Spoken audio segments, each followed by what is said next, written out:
पंतप्रधान नरेंद्र मोदी यांची निवडणुकीपूर्वीची महाराष्ट्रातली ही पहिलीच सभा, त्यामुळे ही सभा आता कसा परिणाम दाखवणार हे बघावं लागणार आहे। आपल्यासोबत दैनिक पुढारीच्या छत्रपती संभाजीनगरच्या आवृत्तीचे निवासी संपादक धनंजय लांबे सर आहेत। लांबे सर, पंतप्रधान नरेंद्र मोदींच्या सभा महाराष्ट्रातल्या सुरू होत आहेत। ही पहिली सभा आणि अशा मला वाटतं 9 ते 10 सभा आणखीन होतील। चमत्कार घडवू शकतात या सभा? जनमत बदलण्याची ताकद यामध्ये आहे? हो, नक्कीच आहे। त्याचं कारण असं आहे की अजूनही आपल्या महाराष्ट्रामध्ये लोकसभा निवडणुकीच्या बाबतीमध्ये जागा वाटप आणि 1-2-3 ज्या जागा आहेत सांगली वगैरे इथलीच चर्चा फार मोठ्या प्रमाणात सुरू आहे। अजूनपर्यंत इश्यूज वरती किंवा या सरकारने काय केलं किंवा काय नाही केलं याच्याबद्दल चर्चाच होत नाहीये। आणि मला असं वाटतं की त्यामुळे ही पहिल्या सभेमध्ये यापूर्वीच्या सभा मोदींच्या राजस्थानमधल्या आपण ऐकलेल्या आहेत, इतर ठिकाणच्या ऐकलेल्या आहेत। त्याच्यामध्ये काय होतं की पहिल्या शब्दापासून त्यांचा इश्यूजवरती जास्त भर मला जाणवतो। म्हणजे विरोधकांवर टीकेचा भाग त्यामध्ये ओघाने आला, परंतु ही जी काही त्यांनी जे काही केलेलं आहे 10 वर्षामध्ये ते लोकांसमोर मांडणं हे खऱ्या अर्थाने मला असं वाटतं की या सभांचा निश्चितच लोकांवरती परिणाम होईल। कारण महाराष्ट्रामध्ये काय होत आहे आता की हे जे 2 महायुती आणि महाआघाडी या दोघांच्या या स्पर्धेमध्ये असं होतं आहे की इश्यूजवरती त्या नॅशनल लेवलच्या कुठलीच चर्चा नाही आहे।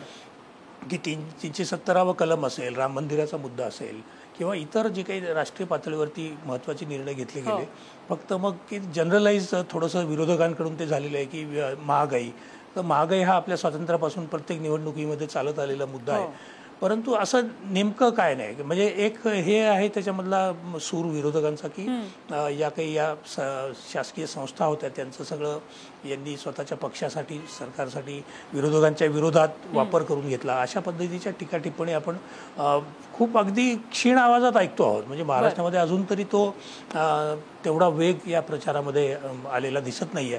सगळे अगदी गडकरींपासून सगळेच उमेदवार म्हणजे डोर टू डोर जाण्यावरती, मतदारांची प्रत्यक्ष चर्चा करण्यावरती भर देत आहेत।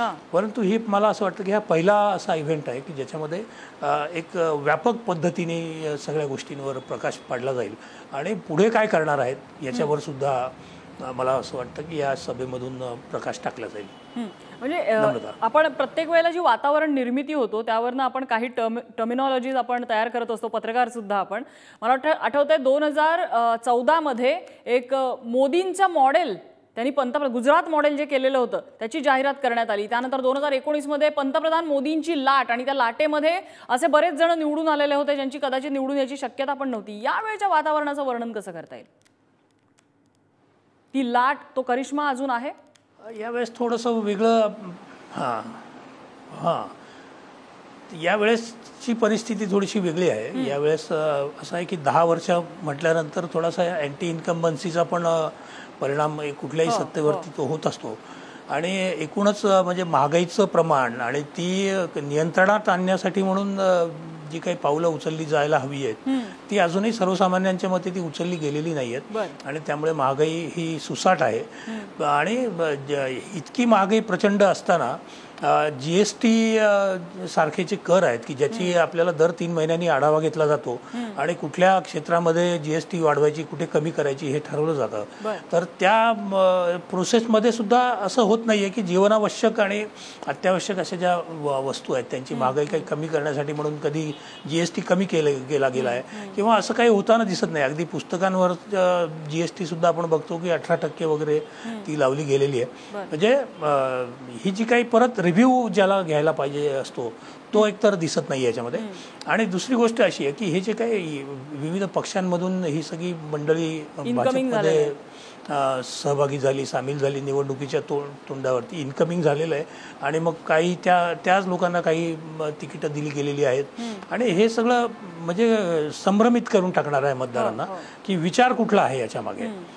कोणीही निवडणुकीच्या तोंडावर मला तिकीट नाही मिळालं म्हणून मी तिकडे चाललो, मी तिकडून इकडे येतोय, अनेक लोक भाजपमधूनही बाहेर गेले तिकीट न मिळाल्यामुळे देशभरामध्ये। तर हे जे काही चित्र आहे ते काही फार मला नाही असं वाटत की मतदार त्याच्याबद्दल समाधानी असावा। महागाई हा त्याचा मुख्य मुद्दा आहेच आहे। प्लस आपण बघतो आहोत की आरोग्य आणि इतर गोष्टींमध्ये सुद्धा त्याची प्रगती सुरू आहे। 100% खुश की 100% लाट आहे असं वातावरण नाही, मात्र सध्या पर्याय नाहीये मतदारांसमोर, असा काहीसा चित्र आहे देशामध्ये। हो, अगदी अगदी बरोबर नम्रता. कारण काय आहे की या विरोधकांमध्ये असा चेहरा एक असा कुठलाही समोर आलेला नाहीये. यांनी इंडी आघाडीने देखील ते काही असं नेमकं प्रोजेक्ट केलेलं नाहीये. हे एक अंडरस्टँडिंग असं मानलं जात आहे की राहुल गांधी विरुद्ध नरेंद्र मोदी, परंतु हे काय असं एक्झॅक्टली तसंच होईल असं मानता येत नाही. कारण आपण महाराष्ट्रातच बघतो आहोत आता की शिवसेनेनी किंवा राष्ट्रवादी शरद पवार गटाने कशी तिकीट वाटपाच्या संदर्भात स्थानिक पक्ष सुद्धा बऱ्याच ठिकाणी काँग्रेसवर दादागिरी करायला लागलेले. हा प्रबळ आहेत, म्हणजे प्रबळ आहेत त्यांचं. आणि त्यांचं बरोबर आहे, मागच्या वेळेस ज्या पक्षाचं 1-2 जण निवडून आले त्या पक्षाने अगदी निम्म्या जागा मागणं हे देखील फारसं काही संयुक्तिक नाहीये. परंतु याच्यात झालंय असं की या ओव्हरऑल याच्यामध्ये की विचार कुठे गेलाय, म्हणजे कुठल्याही विचाराचा माणूस कुठल्याही पक्षात जाऊ शकतो. विश्वासार्हता गमावली जी आहे गेल्या 2-4 वर्षात. आणि यामधून काँग्रेस कशी उभी राहणार, कारण जर देशासमोर आता फक्त पर्याय नाहीये म्हणून जर पंतप्रधान नरेंद्र मोदींना मत दिलं जात असेल तर पुढे हा पर्याय कधी उभा राहणार, कसा उभा राहणार याचाही विचार करणं गरजेचं आहे. लांबे सर, धन्यवाद या विश्लेषणाला.